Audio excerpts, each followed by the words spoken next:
केंद्र सरकार ने कहा है कि नदियों में आधुनिक क्रूज जहाज सेवा चलाने के लिए 1000 से ज्यादा जलमार्ग तैयार किए गए हैं। सतत जलमार्गों के विकास के साथ भारत क्रूज पर्यटन के क्षेत्र में एक नया दौर शुरू करने के लिए पूरी तरह से तैयार है। प्रधानमंत्री नरेंद्र मोदी ने दूसरी राष्ट्रीय गंगा परिषद की बैठक की अध्यक्षता करते हुए शुक्रवार को ये बात कही। श्री मोदी ने बताया कि इस महीने की 13 तारीख को 2300 किलोमीटर के विश्व की सबसे लंबी क्रूज सेवा की शुरुआत काशी से होगी, जो बांग्लादेश होते हुए डिब्रूगढ़ पहुंचेगी। बैठक के दौरान प्रधानमंत्री ने नदियों की सफाई में जन आंदोलन और लोगों के शामिल होने पर जोर दिया।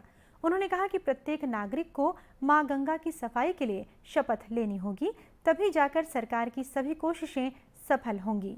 श्री मोदी ने कहा कि मां गंगा की पवित्रता हमारी साझी विरासत और जिम्मेदारी है।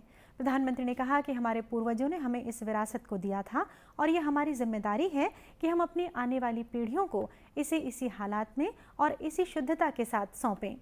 जल शक्ति मंत्री गजेंद्र सिंह शेखावत ने कहा कि नमामि गंगे कार्यक्रम के अंतर्गत बहुत बड़ा सुधार हुआ है। कृषि मंत्री नरेंद्र सिंह तोमर ने गंगा के किनारे बसे राज्यों में प्राकृतिक खेती को बढ़ावा देने के लिए किए गए प्रयासों की जानकारी दी।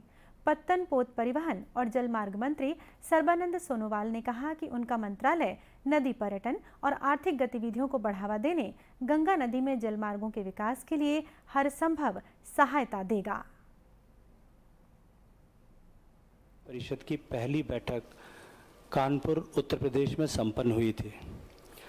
इस समिति का उद्देश्य संबंधित राज्यों के सभी विभागों के साथ साथ केंद्रीय मंत्रालयों में गंगा केंद्रित दृष्टिकोण के महत्व पर विशेष रूप से ध्यान देना था।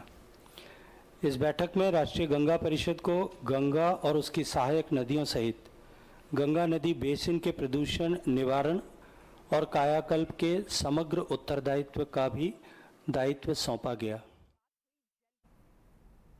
बैठक से पहले प्रधानमंत्री ने नमामि गंगे और पेयजल और स्वच्छता की कई परियोजनाओं की आधारशिला रखी और राष्ट्र को समर्पित किया।